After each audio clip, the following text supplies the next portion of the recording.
Jesus girl. Jesus girl. Hey, it's the diary of a Jesus girl. Let the wings of the Spirit of the Lord just a swirl. You are in it, but you know you're not a part of this world.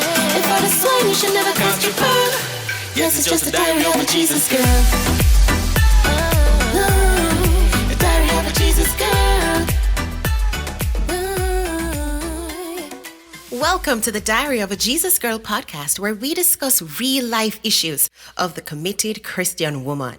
This podcast will inspire you to love Jesus and impact lives like Jesus. And now it's time for your host, Krystle Day, award-winning author, speaker, and Christian coach. So welcome to another episode of the Diary of a Jesus Girl podcast. And we are still in March, right? Money month. But we are able to, this week, I'm kind of excited about the conversation because we're having a couple up, right? And we know the couple up series have just been amazing. People are enjoying just hear the different kingdom couples share their journey. And we are having a young couple, right? Married for just 2 years so far. And, if you watch them on social media, that's the power couple, right? The power couple kind of thing. So I'm excited about that conversation. But here, why I'm even more excited, we can get for talk about money, right? So both of them are financial advisors, and they met at the job, right? So I'll share more about that. And both are very passionate. They even have a YouTube channel, right, that talks about money and marriage. So I feel like, very privileged to be able to have them here on the podcast to share their journey. So I want to say welcome to Alwaine Thorpe. Welcome. Thanks for having me. Listen, Alwaine is like a celebrity, I can tell you, listen, anybody that works at Sagicor knows Alwaine Thorpe. Like, I've been in circles, listen, he's like the boss, in Sagicor. So I'm excited, right? So before I'm turned CEO, I'm going to on the Diary of Jesus Girl podcast from them time there, right? So welcome, Alwaine. How are you doing? I'm good. How are you? Oh, good. All right. So, Krystle, welcome, Miss Krystle, formerly Hayes, now Thorpe. Welcome, my darling. Yes. Thank you. Glad to be here. All right. So, Krystle and I met in university. We did a class together. We were in a group project. I don't even remember. Some marketing class, right? And left UA and working at Sagicor. She is just also one of the top advisors. Every time you go New Kingston, they see her face, or like a pretty cute face, right? as they enter as top, so always top financial. Like, nobody else can win this year. Like, really? Right? So she's just doing amazing things for herself also. And we would have met at church, so we also attend the same church, been in life groups together. So it's just amazing to watch her journey. So I want to jump in, and I like on the Diary of a Jesus Girl, we like to hear the conversion story. Want to know the background. How did you come to Christ? What was that journey like? So Alwaine, you want to start? Tell us, what was your journey like coming to Christ, especially as a young man now? I'm not gonna tell a lie. Like, we could have picture you in the party world, them nice clean man then and the daydreams and and to see a young man like you, just in God, passionate about the things of God is just admirable. So tell us about your journey. Well, I was going to church from before I was born. I tell people that all the time. I was in my mother's belly when she was going to church and still going choir practice and choir rehearsal and all those stuff. So I grew up in the church with mommy because she always went to rehearsal for praise and worship and choir. But I always found church boring. The usual story of a church kid. growing up in church. I found church very boring, to be honest. So I didn't really stick to it as a child. I only went because mommy went, to be honest. Growing up now, turned big man. Well, before the big man, I started doing stuff with parties. I went to a lot of parties. I can almost say I went to every single party during a certain period, because I started getting into taking pictures at parties. So I used to take pictures at parties and post on my website. Yeah, man. I used to have an entertainment website called thatmad.com. So I was at every single party. It was a hobby for me, not much business. I got into it until the latter part where I started charging companies to take pictures on their behalf and doing videos on their behalf. No, when I started working at Surgical in 2014, and every now and then, Mom asked me to go to church, and I would show up. And in 2015, November, one Sunday, I just say, you know what, I'm going to go to church. I had in my earrings and everything. I just put on a shirt and a pants and came to church. So that was let me not call the name of the church. So I went to that church, and it was baptism on Sunday. And it was something that was on my mind for a while. You know, I should really get on this path.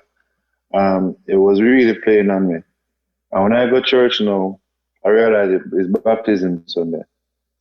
So I had people who prepared for the baptism before, and then they asked if you want to come up and, altar call, and I told the person that, hey, you need to baptize today.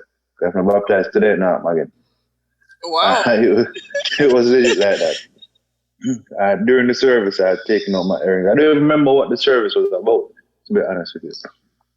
I just remember seeing that it was baptism Sunday. I'm like, yeah, I need to do this. I felt the pull. Wow. I took out my earrings in the middle of the church service, and went up during that time. My mother went to early service that Sunday, so she didn't even know what was going on. Oh. So, when I went, so they gave me some clothes to put on because, of course, you're getting wet. And it's not until after I did it, I called mommy, and mommy's like, why you never tell me? Everybody at church calling me and saying, hey, your son is here getting baptized. She don't know nothing about this. So I said that was 2015, and then the church had a program. About how old were you at that time? 2015 makes me 26, 27. Wow, saying at the prime of things, okay? Yeah, man. So they had this young converts class, and boy, I just never feel it. I went into it a couple times, and I just didn't feel it. It sounded away, but I couldn't relate to the people who went to the church as a young professional, as a young person growing. I remember speaking on the mic when I was getting baptized. And I remember saying that, hey, everything in my life is going good right now. So I have no sub story. This is not a situation where, something happened and I feel that I'm baptized. This was at the height of things for me. I was doing good in my career. I was doing pretty well. I had no quarrels with life. So it's not one of those situations where things went bad and I found Christ. Yeah. It was, hey, it's like, yo, big man, I know say you're there a long time away from me. Yeah. All right, I will come now. So it was that kind of situation for me. Yeah. But then I just never felt that pull with the church, and I just went back to life, to be honest. And partying, drinking, woman them, because, I was a roadman, the road regular. I was at TJ almost every Friday. Drink and go, man, them vibes there. Then I felt, I think this would have been more 2018 now, 2018. I started feeling a bit more of that pull again. Actually, late 2017. And matter of fact, you said during the time when I went back to road, I was church hopping because I was trying to find a church that was kind of, fit me, fit myself, where I could, relate to people. And I remember finding TLC, and I remember I was telling a couple of people at work about TLC because I really liked it, and Krystle was one of them. Krystle was one of the people. Yeah, that was 2017. So went to TLC, felt the vibe, and the thing about TLC that I liked as well was when I looked around me, I saw a lot of young professionals that looked like me. At the other church, I really and truly couldn't find people that would be able to relate to me. So, as a young Christian, you kind of need people who are like you. I'm not trying to be in a situation where I'm around a bunch of Christians who are from a completely different world from me, because there's nothing that I can do to help them and they can do to help me. The elders in the church, it was more of an old school kind of church as well. And again, I could not relate to them in any way, shape, or form. For me, it was a situation where if they spoke to me, I did not feel as if I was, getting enough. Not only substance, I just never feel a vibe. Never felt that vibe because of the old school way that they spoke. Right. And stuff. So TLC was a breath of fresh air for me. And then I remember Krystle and I were getting a bit, we were our friends from she came in the business in 2015, we were friends. But of course, I did love her, the cute girl. Every time I see her, say, yo, come, we could go have a drink or, hang out, and she peel me. Every single time. So, earlier on, of course, she was married, in her previous marriage. So, of course, we were just friends at that time. But when I realized that, she was separated, of course, I'll be a fool to not try get a one powder. But then when we were getting a bit closer, I remember on our earlier dates, I told her what I wanted, because she was like, yo, she can't deal with no man that is not no Christian and thing. I'm like, yo, Krystle, I'm a Christian. And she's but mind you, he wasn't, to me, in my view, he wasn't walking the walk to me. I definitely wasn't. I see when priorities and he, just like what he was before. So I'm like, not going there. So she didn't know. She had no clue. So I'm like, Krystle, I'm baptized, and she never believed him. Like, Krystle, I'm baptized from 2015. No, because you see me, I go on like he didn't know. Don't make that fool you. And I tell her, and that's when she learned that I grew up in the church. And I could tell that from that conversation, her way that she spoke to me kind of changed. So the Sunday at church is when you man. So I went to because it's so funny because she and a guy that she was dating before me went to TLC. And she was telling me how they went to TLC, and I'm like, but I me tell about it, and she's like, no, it's not you telling about it. I'm like, yo, you don't remember when I told you about TLC? So one Sunday, I went to, they had 3 services.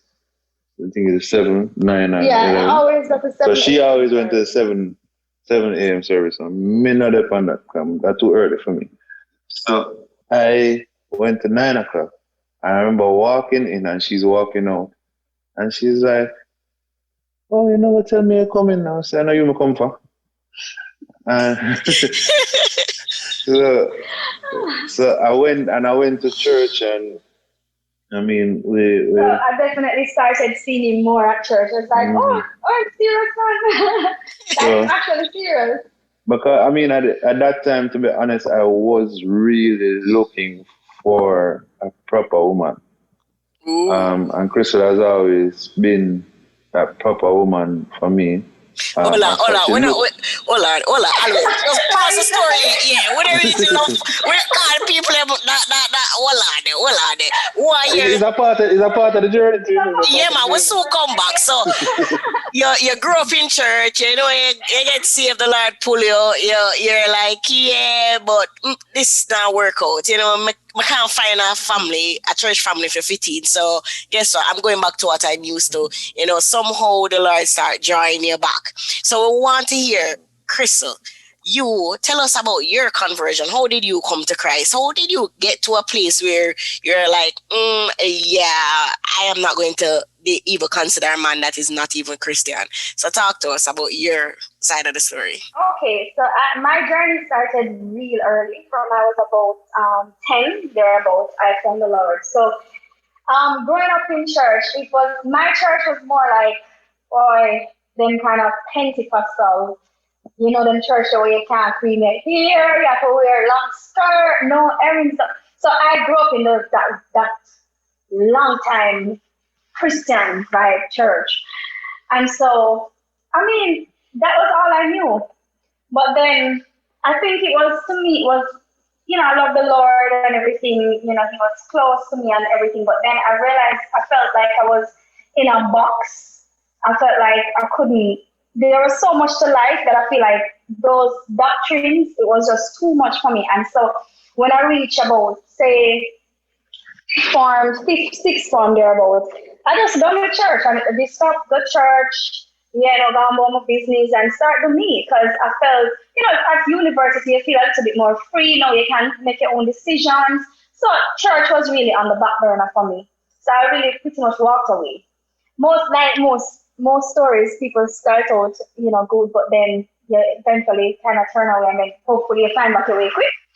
But mine was that. So when I was about 22, I decided to come back to the Lord. One of my cousins, she was going to this other church, and I really didn't, you know, growing up, I realized that some of these things that we were taught, you know, at this previous church was just all doctrines. And so my belief is it started to kind of not coincide with what I was learning. And I was like, no, this is not for me. So I needed somewhere else to fit in. And so I started going to this other church, and it was good. It was really good for a time. And I actually will still go back to that church today, but I realized that I kind of outgrew that church and then started going to TLC. I don't want to get into how I reached at TLC, to be honest. But long story short, as he said, this guy was dating at the time. We decided to leave that church and find another church, and we ended up at TLC. And Alwaine, remember when I said to you that I'm going to this church? I remember you telling me about the church, and you told me about, this church, them just give you one paper to write on and you can make notes. You don't have to bring your own notepad or anything. That is what you love about the church. That you don't have to take out no pen, then give you a pen, then give you a paper, then give you everything to write a note. So we were talking about that long before me and him was just friends. So going to TLC now, just going about my business, the person I was dating at the time, I mean, that just never worked out, and I was just back being a Christian and just doing my own thing. And then that's really the journey. I don't really have much more to say. I literally started church, come out of church, went back, and just find back your way. Find back my way. That's it. Yeah. All right, fair enough. So I want to get back because Alwaine look like him ready for talk about, the relationship. So come on. Your mother grew you good. We have to big up the praying moms, right? So your mommy grew you good. But of course, the Jamaican culture telling you, you must have enough gal in a bungle. Plus, the gallus mentality. Plus, you're handsome and you're accomplished and like everything are going for you. How did you, and I want you to kind of tell us, how did you navigate what your dating scene was like? What was dating like for you? And, you mean before? Before. Okay. And then what kind of, because you mentioned, that you always saw Krystle as, the wife material type. So what kind of got you to this place where you're like, you know what, I'm ready for marriage? I'm ready to make that step. Is it just because you became a Christian? No, like tell us what was going on in your mind in terms of that transition. To be honest, I always saw myself as a relationship type of guy. But I was always very picky with who I chose. So my concept before Krystle was, all right, Mr. Go do road until we find somebody I want. So, but before me, you had somebody stable. Yeah, that was an in-between period. Okay. But for me, it was like, hey, I go do road until I find a girlfriend. And then it was always that. My day road, doing my thing, and I was an honest type. I would always tell you, say, hey, I'm not looking body. You are not my woman, and have, fun, I guess. So that's why. Mm-hmm. But then, every now and then I would find one person. But what used to happen for me, it was a situation where I got tired of being single and just tired of doing streets. And I would kind of settle, so to say, where I would be with somebody who technically is not the best fit for me. But they're just because, hey,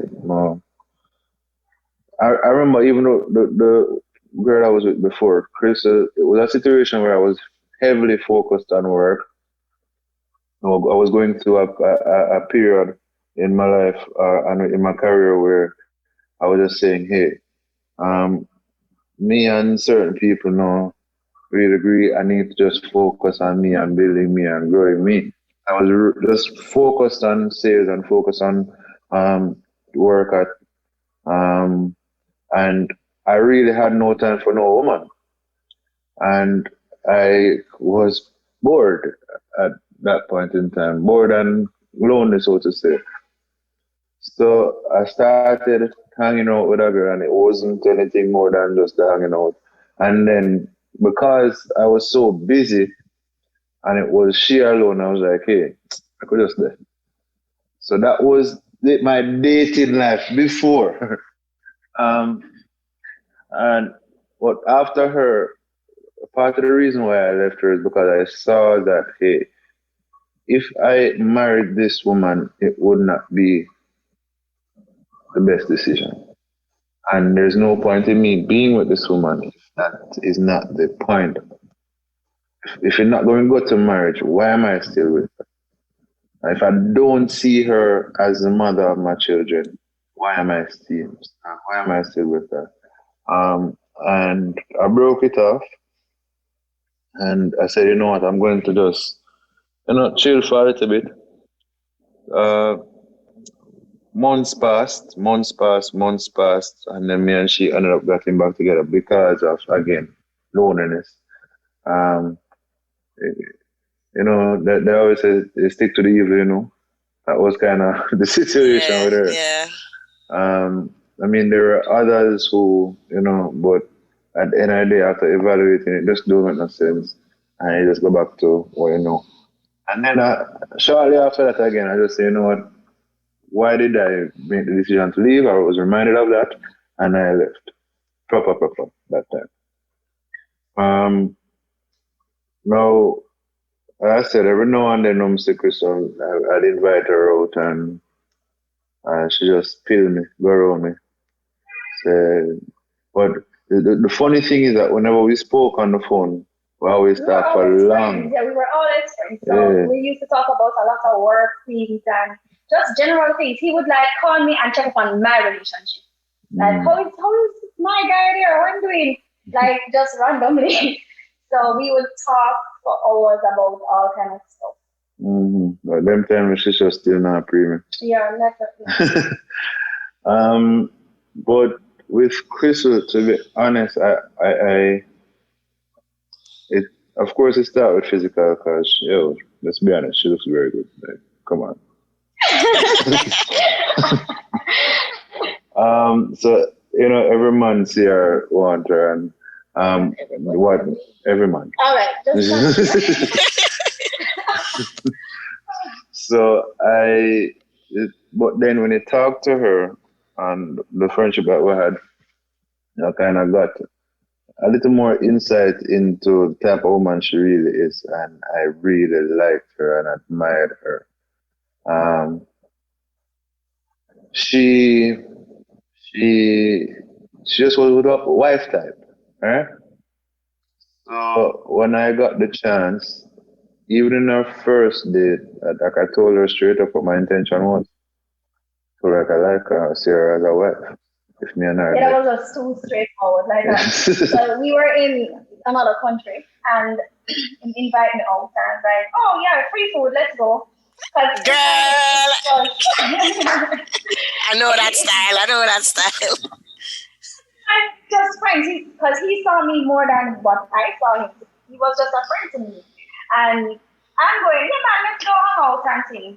He had a proper date, right? So when we got to the restaurant and, order food and, I'm just there chill talking. And then this guy come with a lot of heavy information on me. It's like, Krystle, I am, longer trying to get you to have a date with me, and how long you just always giving me pill and whatever. Anyway, just chill, no? So he started telling me about, like, he has always liked me, and he saw me as a potential wife. Like, I could be his wife. I was like, no, these things too heavy. Like, this is our first ever sit down, as a quote unquote date. Things that I was telling her these things before, but just never listened. Yeah, but it was the first actually having a sit down with you and having proper food and all of that. So it was a date. So he's telling me from the get-go that this is what he wants, and he wants a woman of God. And I was like, you're not a man of God. Why do you want a woman of God? I need a man of God too. So it's the same thing. So that was one of my things where I said no, because I didn't see him living any life to me. That's just in my opinion.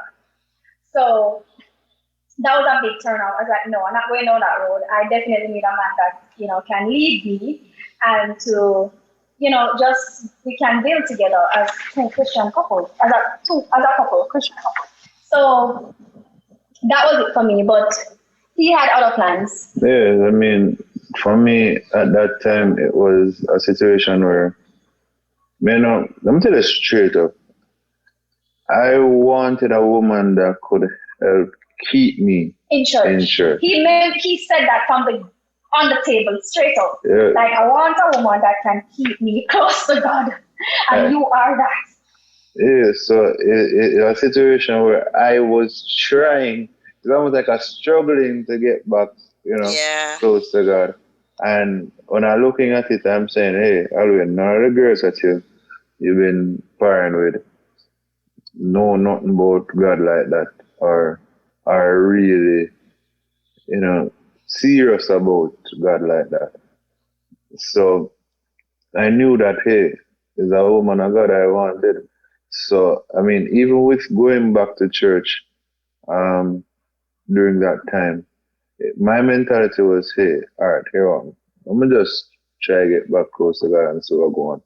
And the thing is that once I got back in the church, that was when the relationship with Krystle and I exploded. The closer I got to God, the closer I got to her. That is true, babe. Yeah. That is so true. Yeah. All right, so Krystle. Yeah.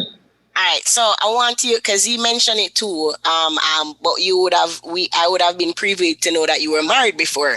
So I want you to tell us, because a lot of single women listen this podcast, and I remember even we having a conversation and you speaking about some of the lessons that you would have learned, and I guess this is why you were very intentional about going about dating regarding with Alwaine. So just tell us what that experience is like, was like for you, and just share as you are comfortable to share.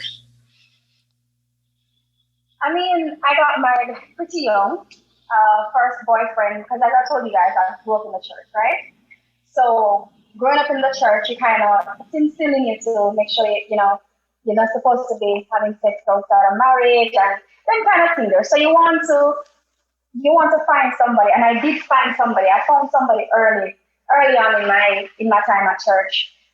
He was actually one of the, what do I call it, deacon's son. So we got close from probably like 13 years old. We were like just like little teenage boyfriend and girlfriend, and we went into that all the way to university. I mean, we broke up. There's a time that we broke up. He went his way, I went mine, and then about 24 thereabouts, he came back in my life, and he was all I knew because, like I said, first kiss, first everything, just first everything. So when he came back, I was really happy, and I wanted to be with him. So he came back saying that he wanted to get married, and the person that I met at 13, when he came back to me, he was not the same person, and I should have picked that up. I didn't. Or let me not say picked it up, but I saw it, but I chose to push it aside then. Because you see signs, but you will, you let love, man, love, and things can change, and once you get in and things settle down, things will be better. The truth is, some of the signs that you see, you need to take them as signs, red flags. But a lot of times we don't. So for me, I didn't want to make the mistake of, with this relationship, I didn't want to make the mistake of just pushing aside certain things. If he wasn't going to church at the time, I'm not going to just say, oh, I can bring him to church and make him into something that I want. You need to come as you are. I believe in coming as you are, and then we meet each other, as opposed to me believing that I can make a lot of changes to him. Yeah. I'm not God. Definitely not God. So that was one thing I learned back then, because when my ex-husband came back, he was not close to God at all, but he was, he came back, so he wanted to be close to me, and of course, being close to me, he knew that he wanted to start going back to church, which he did. The funny thing about that, he only did it because he wanted us to get close and get married, and soon after getting married, he was no longer going to church. Probably 2 or 3 months into the marriage, he was just, everything becomes a problem. No longer church. He prefers to stay home and watch football on a Sunday, and just no longer church. It's just me alone going to church. So he would adjust his life for a time to be with me, so that it could work. But then as you get in, you're comfortable, and that's what happened. I can say without a doubt that one of the major lessons for me is that I settled. I saw a lot of things that I knew wasn't the man that I wanted, but I settled because it's easier to settle. He's already here, you already love him. I mean, why you have to bother stop and go start something else? So you settle because out of fear too. Like, you can't bother to find nobody, who else you going to find? And this man know you already, everything and all of that. And he was in good standing too. At the time, he was in good standing. So I said, we can be like. These are the things on the side. I realized that it's not really good church. We can work that. We can work through that.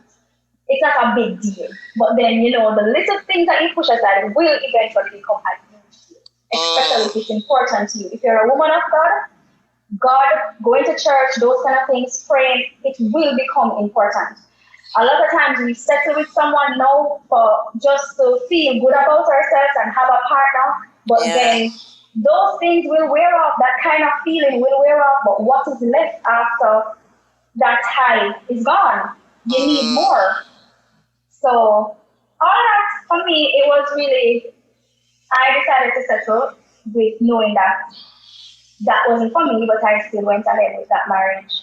I can't say I had no business getting married at that time, for sure, because a lot of things were not right, but I still did it.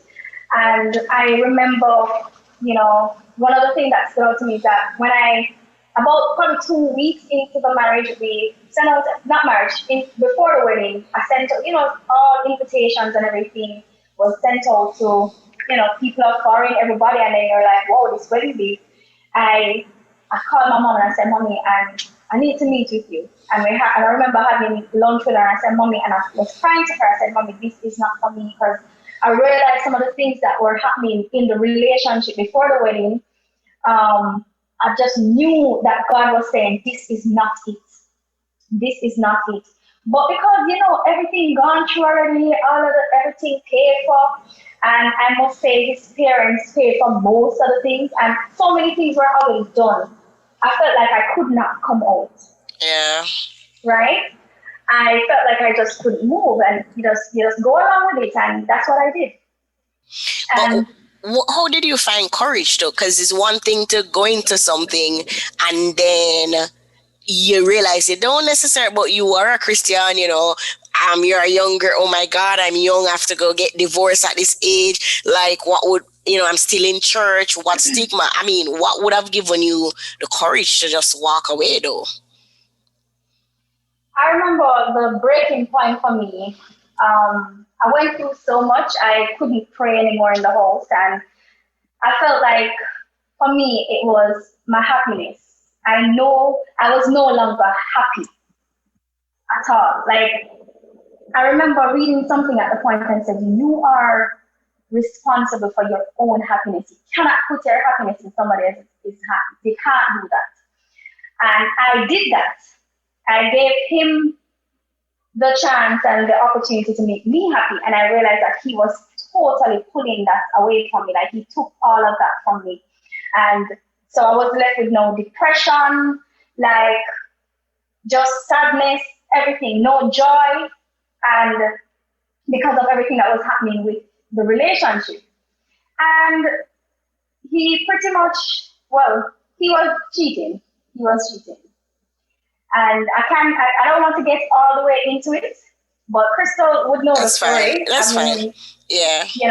You would know the story for sure. I mean, he was very disrespectful, very blatantly disrespectful to me. And a point when he brought somebody else to the house. And even with all of that, I still try to maintain, because people are only saying, no, you're married, you can't just let the marriage, so yeah. Church people, I'm sure. In church, trust me. Church people, I'm sure. Church people. I'm sure. You don't let your marriage, you don't let marriage, you have to stand up and fight. And trust me, I stood up and I fought. But there was a point where you're like, no more of this disrespect, no more of this too much hurt. Like, you feel like a doormat, with all this fighting, and there's nothing that you're getting back. And I know for sure, in the guts of my guts, like, I knew that God did not permit this. Yeah. It was not his divine will for me to be with this person, because I remember before the wedding, I knew he told me that this is not it. Yeah. But I went along nonetheless, because, of course, I mean, around everybody, everybody around you, you don't want to feel like, boy, you go through this and call it off at the end, It just was a lot. But eventually I realized that I couldn't deal with, I don't care about nobody else. I just know that I was depressed, and I needed to be that happy Krystle again. So I just had to, cut ties. because it was messing with my sanity. Yeah. So, and I want, because more than once, Alwaine kept referring to you as Esau wife in you. And I want Alwaine, I want it to come out real Alwaine right now. We need you to tell me, right? Because a lot of us as women, no, the truth is a lot of us as women think that because we're women, we are automatically wife material, which No. I'm now learning that. So sometimes when a man rejects us, we're like, oh, you know, the sex is the best, me boom pupalik fame. It's not about that. It's not about that. Because we think that. Yeah, but we think that. That's what society tell us. That's what Spice and Lady Saudi tell us, put on her heels and I eat that. But then Alwaine kind of made, like, indirectly, he's saying it. Like, I saw a wife in her, but the other woman that I dated was a wife. So I want you, Alwaine, may I grab my notebook, right? Just in case, the reason why I'm not nobody wife me up here, because they not see me as wife, and that's fine, because, it's something that we can learn. So talk to us. Give us the wife talk. What would you say would prepare you saw that you were looking for in a woman that made you kind of know that Krystle was wife material? I'm gonna start that. There are a few things that come to mind that I can speak on, but I want to start stuff like this. There you have people in sports that are talented, very talented, and you have other people who them have a little bit of talent, but is them work ethic get them to where? Yeah, you're preaching good. You're preaching. Right? That's a word right there. So, let me start off by that. Now, if a man is listening to this, or a woman who into football is listening to this, it's a Messi versus Ronaldo. Messi is super talented, like extremely talented. I put nothing past his work ethic, but the man just talented. But Ronaldo, I'm sorry, Argentina, yes, I can relate. What they say, Ronaldo now, you can see where is the work ethic got him to where him there over talent. And even now, he is the leading goal scorer in history. And it's because of the work ethic. Now, let me tell you straight up. You see, Krystle has raw talent when it comes to that type of thing. For me, you look on her and it's like, yeah. And then when you talk to her, she sounds like someone that I would want to build a home with. She have the raw talent.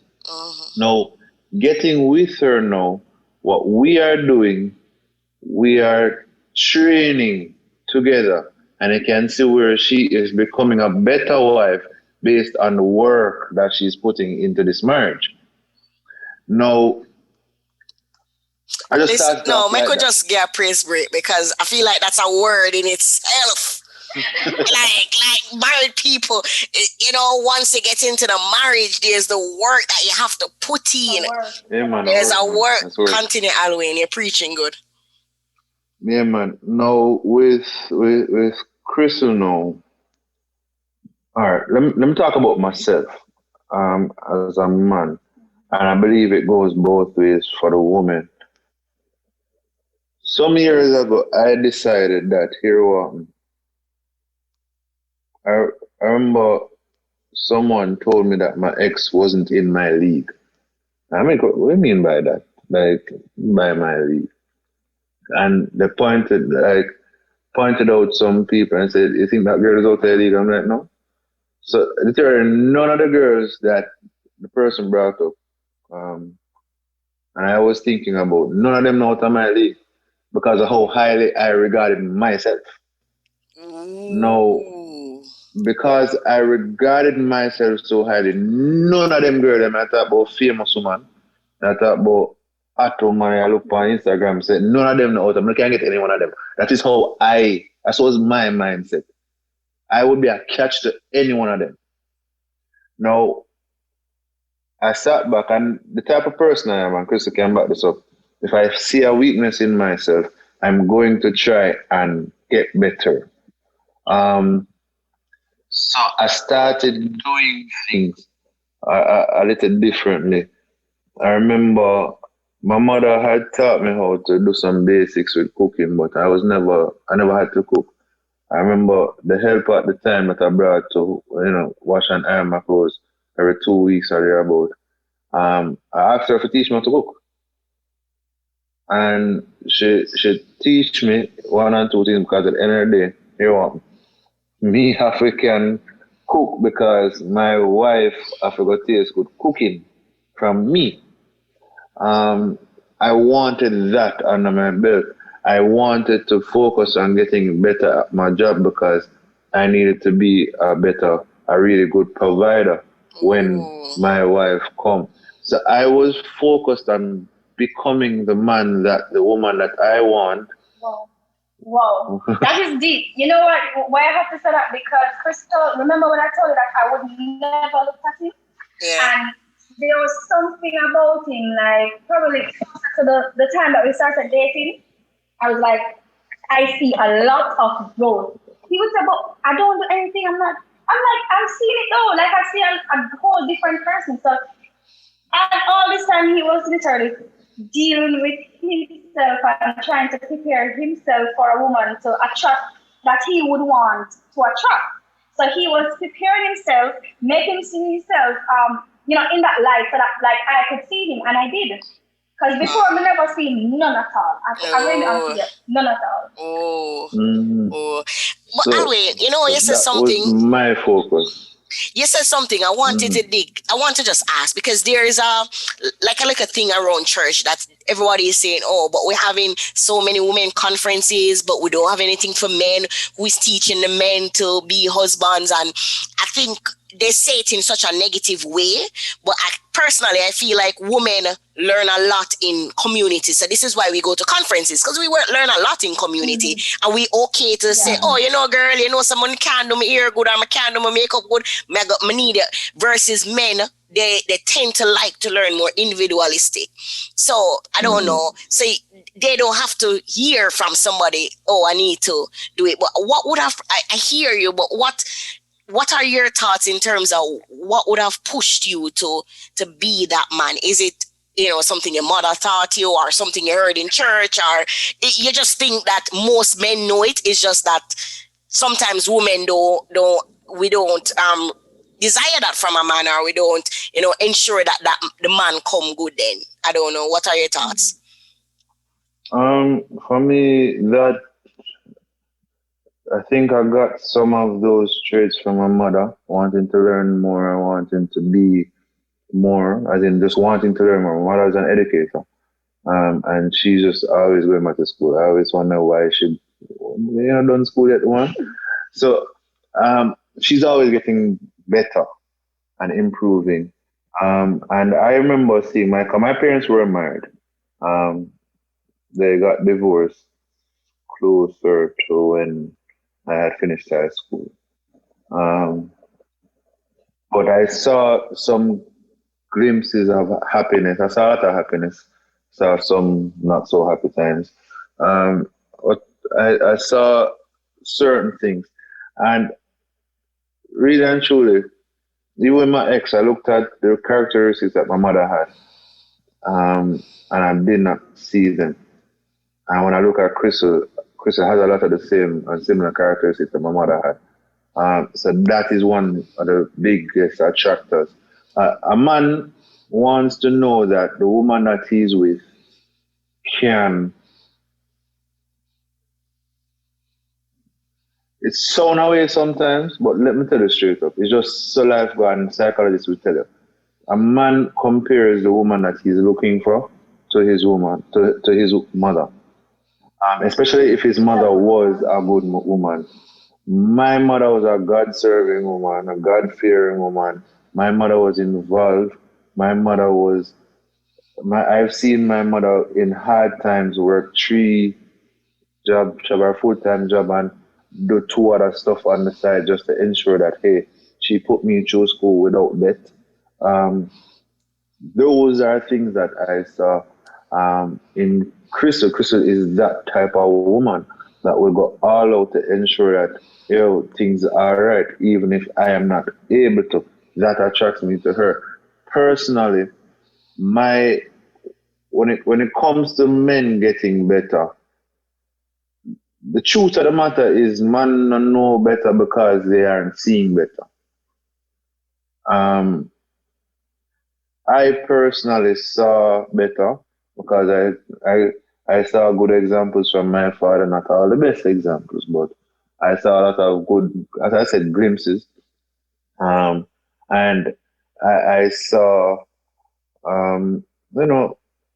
glimpses all around me. And I just think I'm naturally the type of person that wants to be a better person, better individual, even though no matter what I'm doing, I'm going to find some audiobook to help me to become better at something. Now, what I find even with a lot of the women conferences, yeah, woman empowerment, yes, here and there. However, in not finding a lot of the proper relationship examples among a lot of those women who speak at women conferences. And let me tell you what I mean. They're hearing a lot of selfishness when it comes to that. When you were hearing women speaking about getting better and woman empowerment, it's selfishness. It's about me. It's about the woman. And here's the thing, there's nothing wrong with it to a certain extent. But when it becomes extreme, you'll find women becoming more selfish, and that is driving away men. I can promise you that. Ooh. Because so the situation is love and respect. Women want love, men want respect. When it comes to a situation like that, Krystle could easily be that type of woman. I can promise you that. Could easily be that type of woman. Krystle is a strong woman. Let me tell you that. And it is hard for her even sometimes to submit to me. And when I say submit, I'm not talking about lay down and take her and take her. Trust me, she not do that. But what the situation is, I see the effort in trying to respect me, and that's what the word submit in that Bible context, in that biblical context means. Now, man no want love, but women are loving men and giving men love because that is what they want, but that's not what the man wants. So you see, what a man really wants, or what a man really likes, is when a woman respects him and gives him the respect that he not necessarily deserves, but he needs. So what they find is that a lot of women, yes, in trying to do better and get better, or sometimes it's not even trying to get better, it's just trying to have a high self-esteem and make sure, say, yo, listen, me no want a certain type of man, boom, boom. Yeah, understood, but here we are. At the end of the day, show respect. Show respect. That's my biggest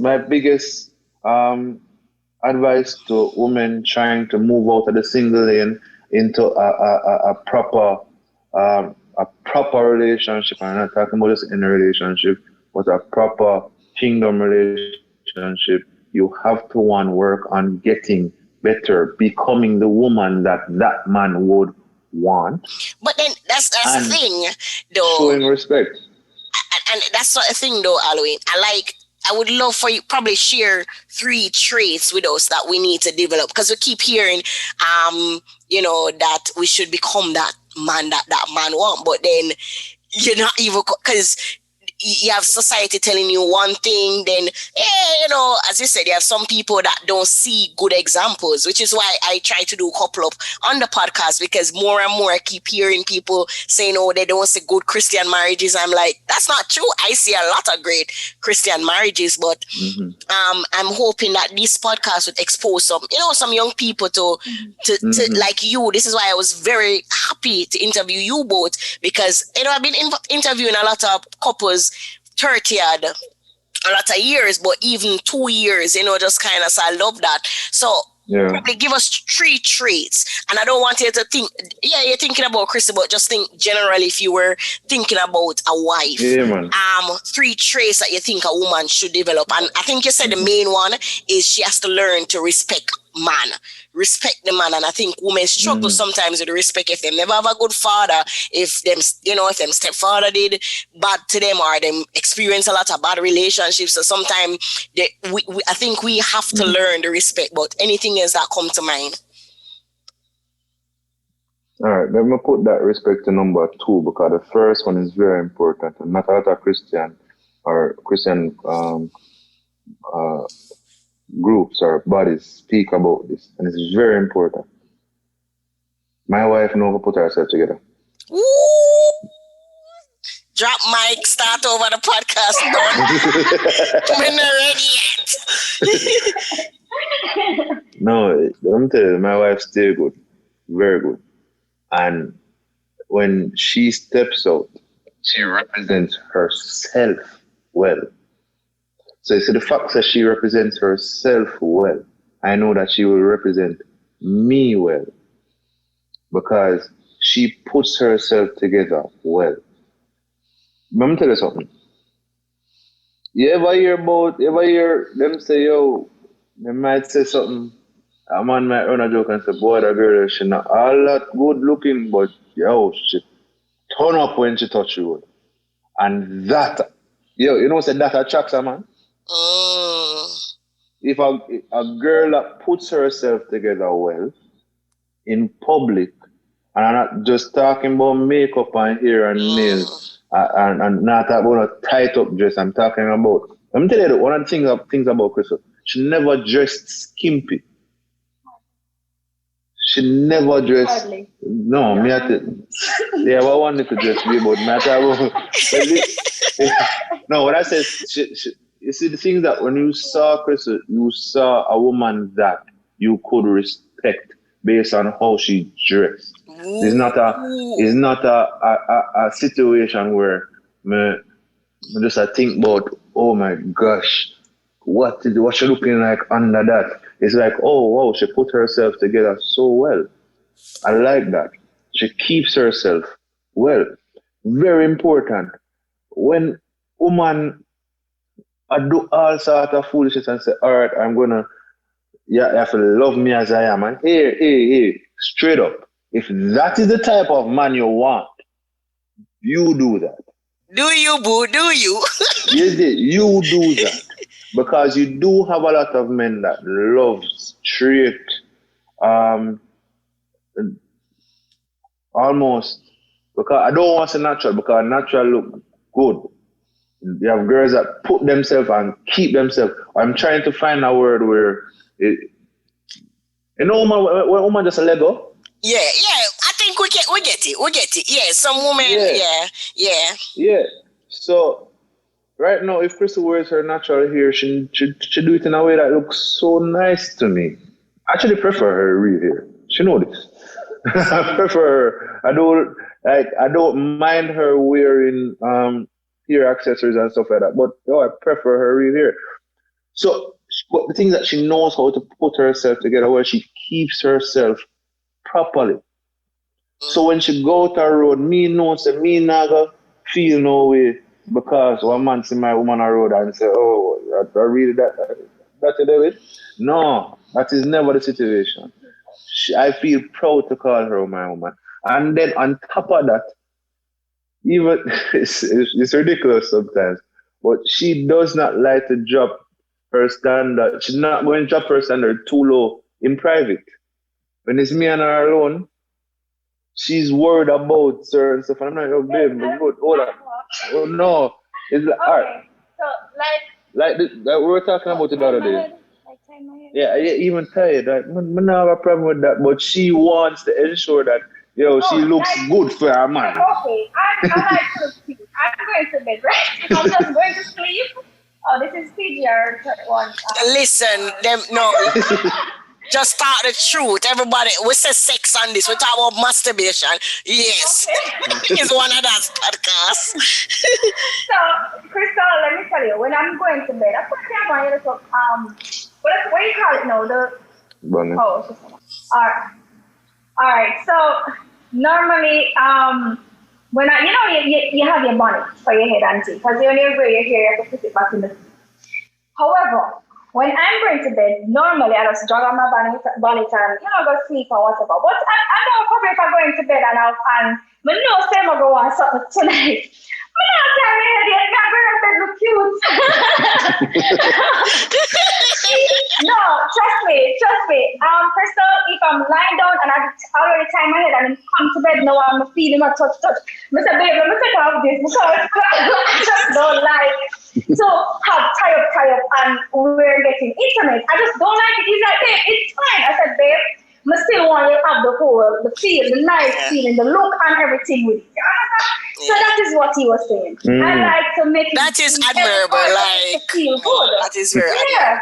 I think what based on what you said, I think what Alwaine I like with how he said it was she's the same person as she portrayed outside, inside. Behind closed doors, and I think sometimes a lot of women, that's where the struggle is, especially the church.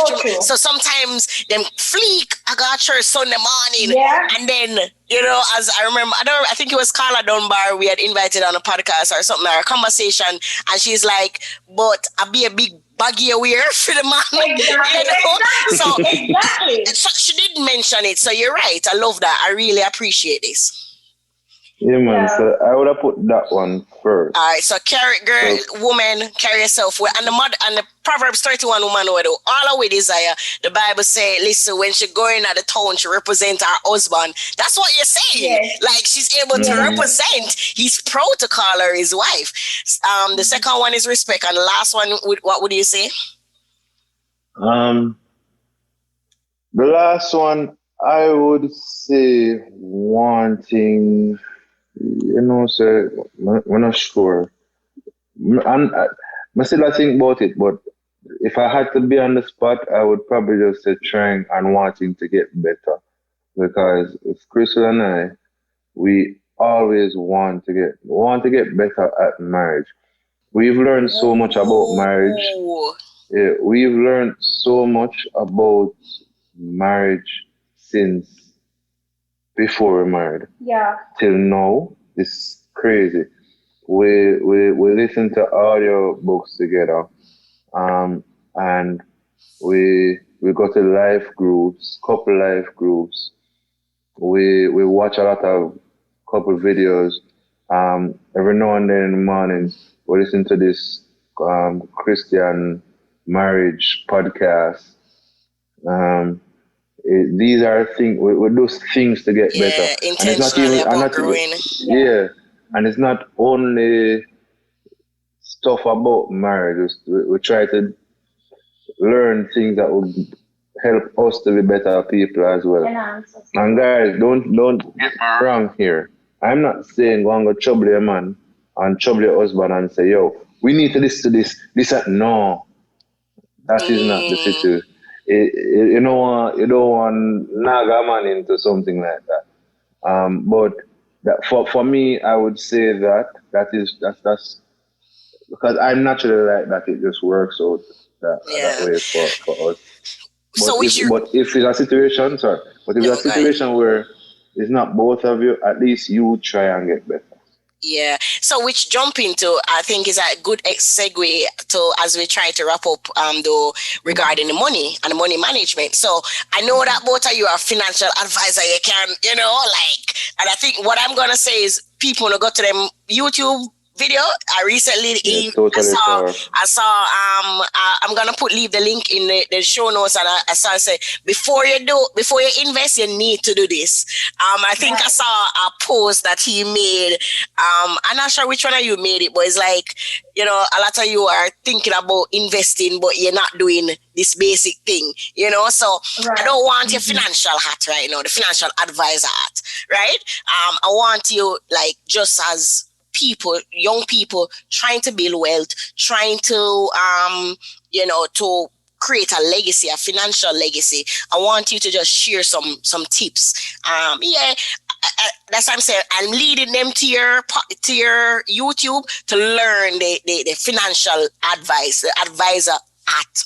But I want you to just be real, you know, because sometimes some people, you know, they're at a late start. They're probably in a lot of debt right now, trying to get out of the debt, or, you know, probably you know, because you guys went into the financial advising that industry so young, or so early, you would have learned about these principles. But some of us have never even, you know, like money management, and, you know, it's a lot of struggles. So I want you to probably, between the both of you, just share, you know, some little tips with us regarding the money, not about marriage, but just as young people trying to build wealth, you know, probably getting out of debt, etc.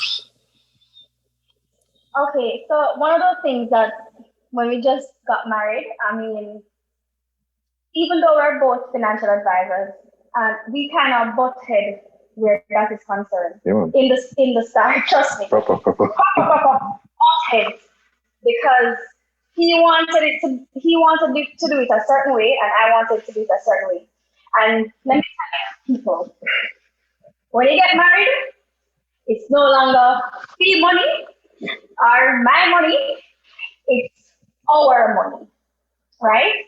So that is one thing that I had to learn, and both of us had to learn, because in marital counseling, we spoke about that, and because both of us, we both have our own money and we do it, but coming together was not as easy as we thought it would be.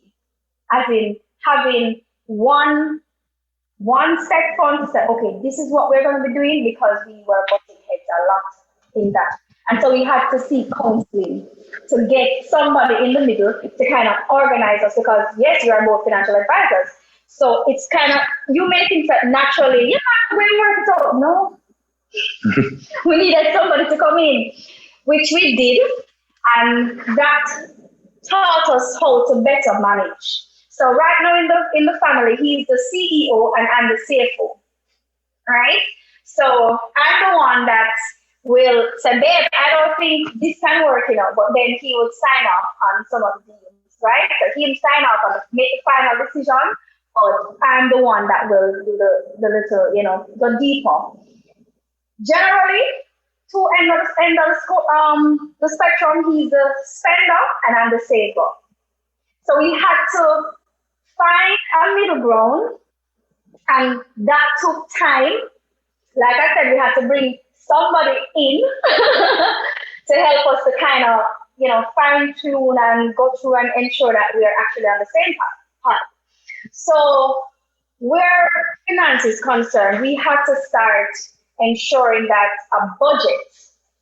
We did a budget, what he's earning, what I'm earning, put it together, right? Then from there, we budget everything that we needed to do in whatever month that we had.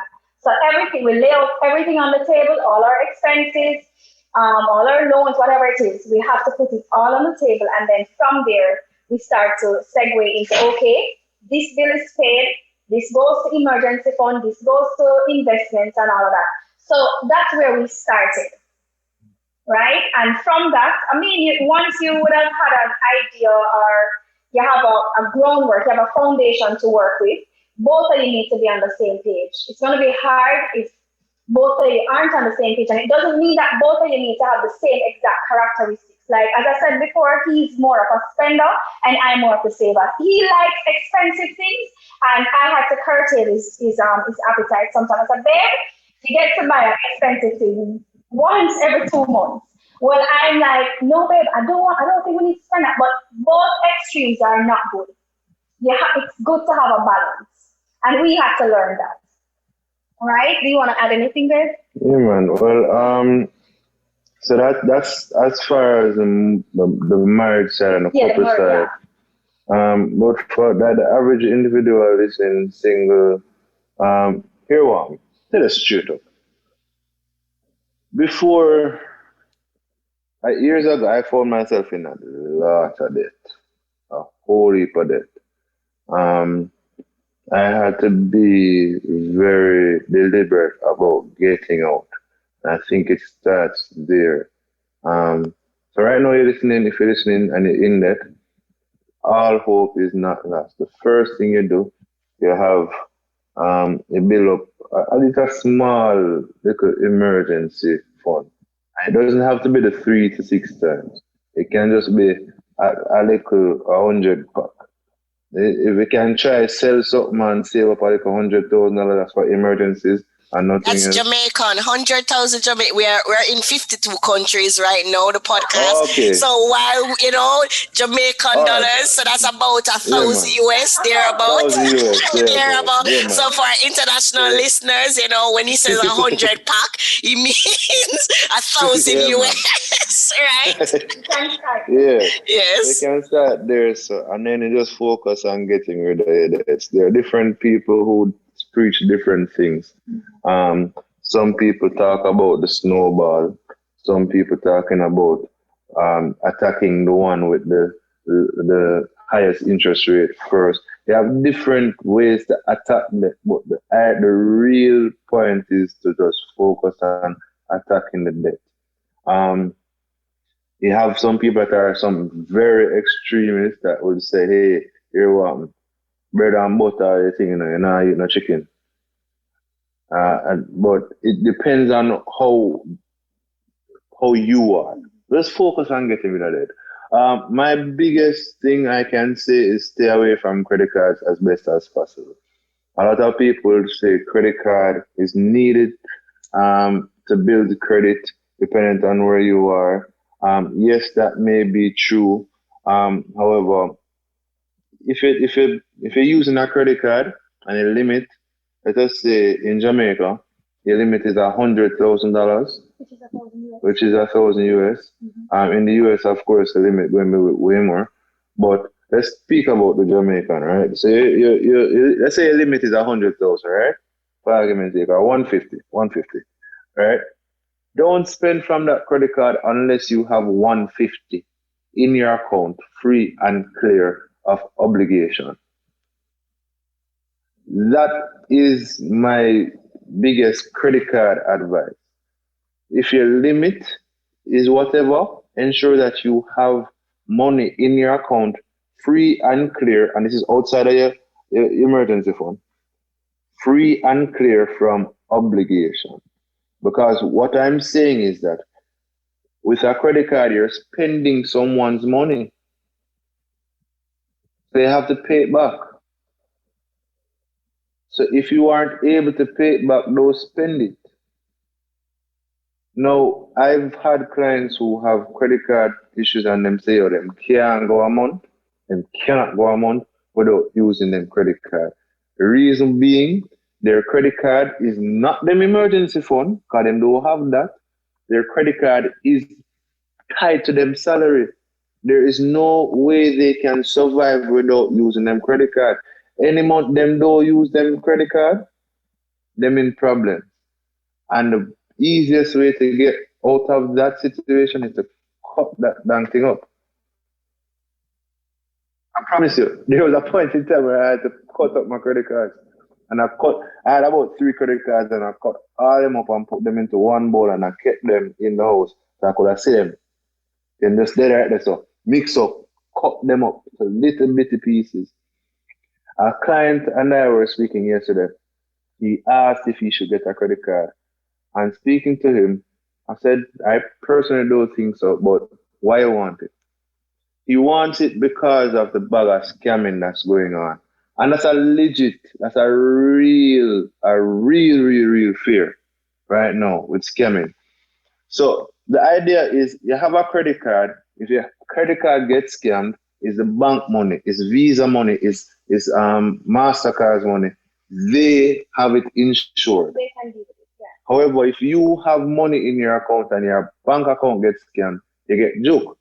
So what I spoke to him about was a strategy that a lot of people use, and I would recommend it to anybody that is trying to stay away from credit card debt or trying to get out of credit card debt. And so when you're trying to get out or stay away and you fear being scammed, it is having more than one account. So let us say you have 2 accounts with your bank. You remove one, you ensure that one is not attached to your debit card at all. And that is where your pay should go.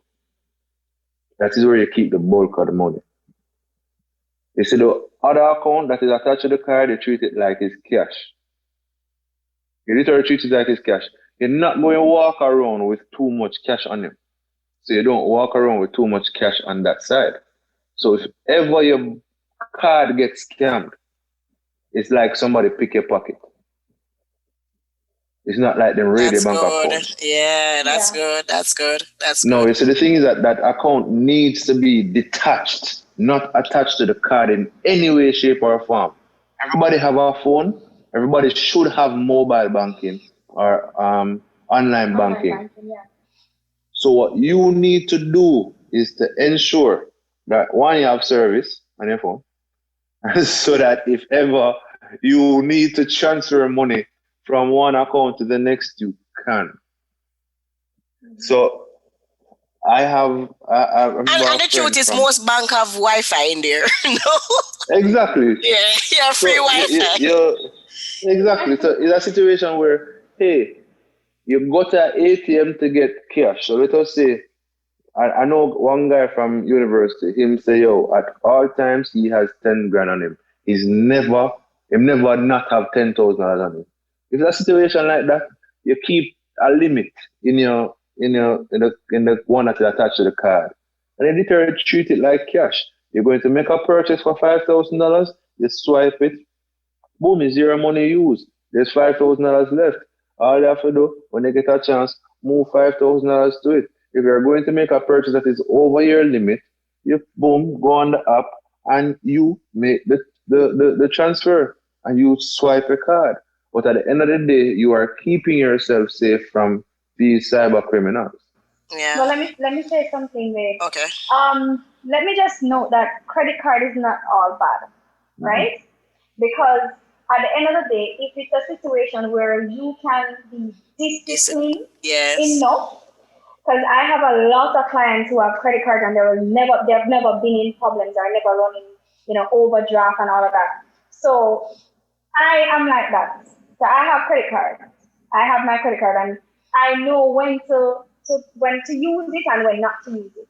Hey, go away. No, but I just show you the difference. You see, coming in this marriage, she never paid interest yet. Me, I've only paid credit card debt. I never pay interest. I said to you before that both of us are two ends of the spectrum, because he's just a spender, and then he know how to kind of, we have to come together and meet in the middle.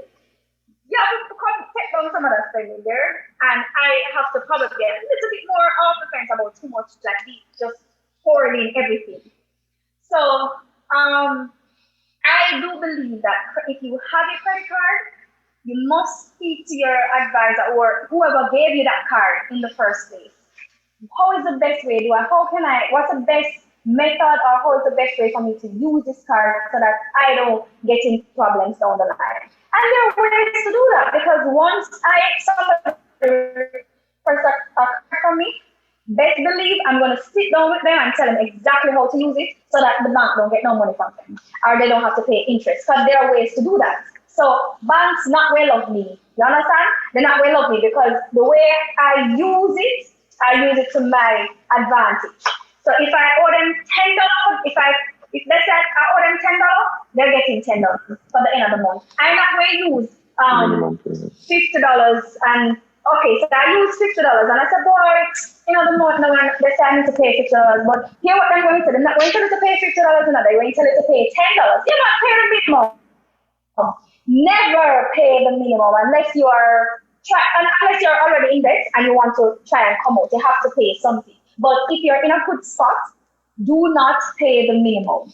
Yeah, more than the minimum. Pay Always. what you owe. So if it's $10, give them $10. Because if you pay $9, if you owe $10, you pay $9, the interest will be on that $10.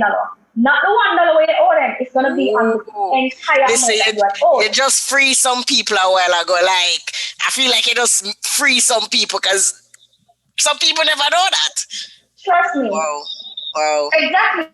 A lot of persons don't know it. So when you're doing a credit card, anybody is giving you the credit card, they need to be able to explain it to you. So you can't just pick up yourself and go get credit card because they're not telling you, they're teaching you the ins and outs of it. So there are ways to do it, and I'm doing it, and I'm good. Yeah. So him cut up Simon, you're good. So you're seeing the two different ends of the spectrum. Yeah. The reality is that majority of the people are on this side of the fence. And let me tell you something, Krystle, let me tell you something. I had a real issue. I remember when we probably like 5 months in the marriage, or probably a year, I don't remember. But I was having anxiety. Like I was so anxious about why this guy like to spend, he earns well and just like to spend or whatever. I was like, I can't really, because I'm not used to that at all. I had to do a session by myself with the counselor. I said, I don't know what to do. When I did the session with her and she explained to me, she said, Krystle, what you're trying to do is you're trying to change Alwaine, you're trying to control how you spend, and you're trying to control who he is. And I said, all right, so what am I supposed to do? She's like, there are ways to, because you are extreme saver and he's an extreme, not extreme, but he's a spender. There are ways to do it. She said, all right, when you do your budget, give him some leeway. So if you say, all right, finish paying off all the expenses and everything. You say, for instance, 100,000 is another right there for spending, right? She said, no, man, just pay off your emergency fund, do your emergency fund, do your investment, whatever is left, give him something to spend. You can't just say, no, cut every spending, give him something so that he can feel good about spending. I see money, she's like, it's his money. You have to allow him to do something that he likes. So I had to learn that, and I was like, okay, and it worked because we had to literally go through and say, babe, all right, so this is your spending money, I don't have nothing to do with it. You want to buy expensive, this expensive, that is your part of the money because we would have already put aside savings or investments. So there's something that we always live by when we say, spend after you save, not the other way around. Don't save, don't spend and then save. Yeah, don't spend first and then save what is left. So you save and then spend what is left. Save, put away all the savings and emergency fund, and then what is left now, you can feel comfortable now to say, all right, I can definitely spend this or spend that. And you feel good. Nothing wrong with that. So if you want to sale online, you can buy it. But you would have already set up yourself in terms of your emergency. You put your thing aside. Set up yourself before you start just going to splurge. There's an order that you should do your finances. There's an order that you should do it. You want to put it, and it's always, the wise man builds his house upon the rock. The rock in our situation when it comes to money and finances is an emergency fund.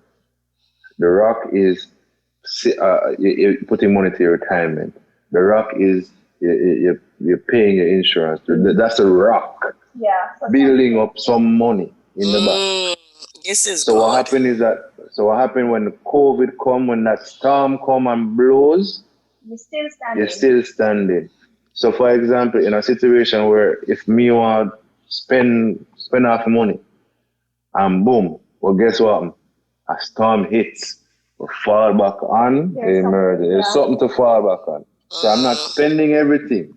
So you have to do it in a certain way. It's not a situation where you are just spending. No, you need to have a solid foundation, and the solid foundation is in the form of your you put on some money for a day. Yeah. Yeah. All right. So we have to wrap up, but I feel like this is just so many gems, especially, from the marriage to the money. I just want to repeat some things that they said, because sometimes they listen, but one, they would have spoken about the importance of starting to put together some savings, this emergency fund, this savings, right? Even if you're in debt, you need to find a way to put some savings together. I think one of the things that Alwaine also said, being deliberate and intentional about tackling that debt. Because sometimes we're in debt and we're just stressed out about the debt and we're not trying to do anything to deal with that. So being deliberate about going after and tackling that debt. They would have mentioned, just putting some things together like insurance, investment, retirement, stuff like that, but also be able to budget. I hear you mentioning budgeting, right? Ensure that okay, this is what I need to spend, this is what I need to make. Earlier, Alwaine also alluded to what can I do to earn extra income? Because sometimes we spend so much time focusing on that one salary that it really, is there a way for me to sell something or juggle a little side also to earn some extra stream of income? So, people I would love if you go and even listen, what they were saying, but also, definitely go and check out their YouTube channel. We want to be more, better with our spending. Like too much and we broke. That's just the truth, right? But as we wrap up, there are two questions that I want to ask and I think, one was, did you do marriage counseling? But I think you alluded to you did some counseling, but what are some of the premarital and we do premarital and postmarital? Yeah, we do post. So we still have a counselor. We have our counselor and see that we can. We're literally in a group with our counselor, like three of us. So when I do something, I can just message her and say, and into the message too, I'm gonna tell her, say, into this. So we have that kind of relationship still. So with that, if yes, what are some of the things that you discussed in counseling that you found helpful that help you to transition in marriage? So it's supposed to be 3 questions in 1 minute. So you have 1 minute to answer these 3 questions because we have to wrap up, right? But if what are some of the things that you felt like you're so happy you did premarital counseling because it helped you to successfully transition in marriage? Communication, how to communicate, how to argue. Yeah, how to argue, that was a big one. There's a specific way to argue. So that was a big one. And for me, it was also understanding that it's okay for your partner to be different. You don't have to have the same characteristics, or you don't have to be compatible in everything for it to work. All right, that's good. What are some of the things that you didn't talk about before marriage, but now that you're married, you kind of wish that you had some conversation about that? Nothing. Like I pick up that the money part, like you guys kind of both like, oh well, me I do good, you I do good, let's together and be good together. But then you're like, you're good. The thing is that, I'm married, good. Yeah. I'm going to show you the vibe. There's a book called Things I Wish I'd Known Before I Got Married. Single people should read that, and people who are couples that are thinking about getting married should read that, by Gary Chapman, the same guy that wrote The 5 Love Languages. Yeah. What's the name? Because I'm going straight to my Amazon account right now. Things I wish I'd known before marriage. Okay. All right. Man, we listened to that book, and that book kind of it opened our eyes because we started to have conversations that we were not going to have before. Right. Trust me. We never planned to talk about them something. Okay. I think Alwaine answered this one already. So Krystle, this is for you. What was the defining decision for you that kind of made you know that, this is the man that I believe that, I can trust my heart with. Because him done later think, God, you a wife material more in my life, full stop. But what was it? Because you would have shared over, like you saw him, but like, yeah, no, not my type, him is not, not interested. So what would have kind of given you that? Okay, for one, I saw the hunger for God in him. That's one. I saw that. Yeah, I saw that. And it wasn't about me. It was about him and God. That was attractive to me. Like, ooh. So that was one thing. And I just dropped in my head. I can't. Oh, what was the other thing, babe? Let me see. Yeah, Oh boy. What else? Yeah. I'm look good. My sexy. Me. No, let me tell you, Krystle. It's not even that. I think the friendship for us, like we used to talk so much, like we became very close as friends, and I appreciate the talk and it was just like I feel like there was nothing that I had to hide from him. Like it was just me. Yeah. I could just be me with him, and if I want to wear my wig, I didn't feel like, you have guys that tell you that, listen, you have to do your hair a certain way. Yeah.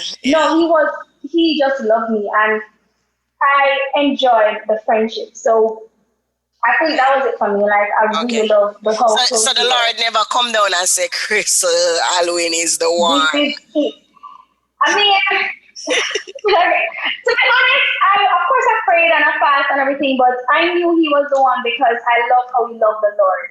And I realized he always wanted to work on himself. Like anything that I was a babe, I think, or not a babe them time, but like anything at all that he felt like there was something lacking, like I didn't like, he would read a book to try and get better. So those are things that will affect you. That's what attracts you. Yeah. Because we're also kind of talking about kingdom marriage, how have you seen the fruit of choosing to do things God's way being beneficial for your marriage? That's about? I guess, yeah. Mm-hmm. Well, personally, I just think choosing to do it God's way has taught us, it taught us a lot because even doing devotion, we learn a lot together. The fact that we're doing a lot of these growth paths, we fast together.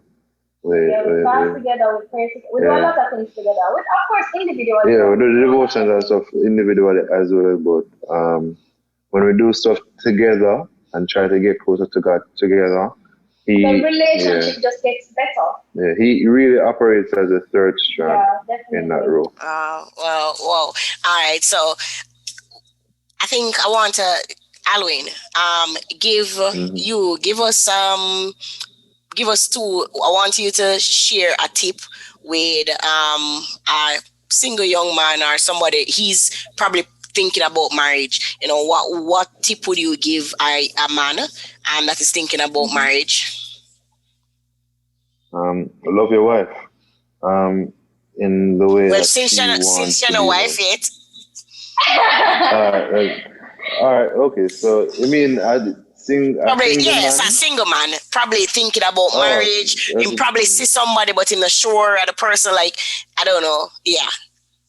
Focus on self-growth. Focus on your growth. Focus on you and focus on your growth. Expect in somebody is not important.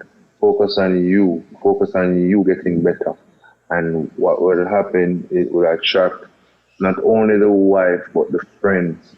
Not only the friends, but the career. Not only the career, but if you're in a business, the right customers, it will just attract the right people to you. Just get better. Focus on you and focus on getting better. That's powerful. That's powerful. Krystle, similarly, I mean, you would have dated before as a Christian. boy, and the dating as a Christian woman, the struggle bus really, you know. What are some of the or what tips, you know, would you share with, you know, probably a single woman wonder, boy, you know, God, you ever minister no man in a church? Yeah, when I see no man in a church, what gonna happen? You know, what gonna happen for me? Or you know the single struggle. So share something with this with the singles. I mean, what I would say is don't get weary in waiting, right? Don't get weary in waiting. Don't settle. Don't let fear cause you to choose outside of God's will, right? And find a guy that loves the Lord. Like let him show you that he loves the Lord before coming to you, not because he's coming to you, that's why he loves the Lord, but let him individually love the Lord, and you can see that. Because if he loves the Lord, he will love you the right way. That is what I would say. But you know, nothing wrong if a woman bring him to church. As long as him make him comfy. I don't agree with that. No, alright. No, let me tell you, me hear what remember one pastor said. Listen, because female woman bring him in a church, but he stayed for God. So make sure to you can go church with the woman, but you have to stay for God. Simple. So that's the thing. Yeah. My experience was different because my ex-husband came to church for me, so that was not something that I wanted to replay. I didn't want to do that again. So for me, I needed to know that he loved the Lord on his own. Yeah. I recently Pastor Ryan Mark was on the podcast, and he spoke that the reason what a woman bring him come to church, like he saw one nice lady in a church and say, you know, me I got church. Yeah, me I got church come one of them nice lady. But as you said, you know, that was his intention, but God had another plan. So, you know, I think what Alwaine is saying is, yeah, you can go because you want to become, you know, you're trying to pursue that woman, but in it, you know, you're going to need to have that personal encounter with Jesus Christ for yourself. So I want to thank you guys. Get to know the person really though. Yeah, get to know. So again, I want to thank you guys for such a productive conversation. You know, we had some technical difficulties, but I think, you know, anytime we're supposed to have a good conversation on the podcast, you know, the enemy will always try to, you know, kind of hinder or cause some distraction. But I feel like it was just so refreshing to hear young people talk. Like, we're just young and nice and cute together, and, you know, but we're not just cute together. We're full of substance. And that's the thing. Like, you know, sometimes we have some pretty, like, no, you're full of substance and wisdom. And one thing that kept coming out of both of you is, I'm trying to grow. I'm trying to grow. I'm trying to become a better person. I'm always trying to become a better Christian, and as I'm trying to grow, I'm attracting that person that I need to for that, you know, for the next season of my life. So I want to thank you both for coming on to the podcast. And yeah, just looking forward to just seeing the amazing content and what content on your YouTube, but also what God will do in and through you. So podcast listeners, we want to thank you again for listening to another episode of the Diary of a Jesus Girl podcast. Like, listen, you need to re-listen this episode, right? Whether you're single, whether you're married, there's like sometimes older married couple is like, oh, but them just married, where them can't teach someone who don't have good money management. On a no say on a broke. On a no say them on a no say on a like even something simple as make sure say you look good for the man inside, not just outside, right? So like we can all learn from each other no matter what how much years we're married versus no, we are all learning. So I want to thank you guys for listening again, and thank you to the Thorpes for being on the podcast, and you know, God bless you. See you guys next Thursday again for another episode of the Diary of a Jesus Girl podcast. God bless you. Diary of a Jesus Girl. Jesus Girl. Hey, it's the Diary of a Jesus Girl.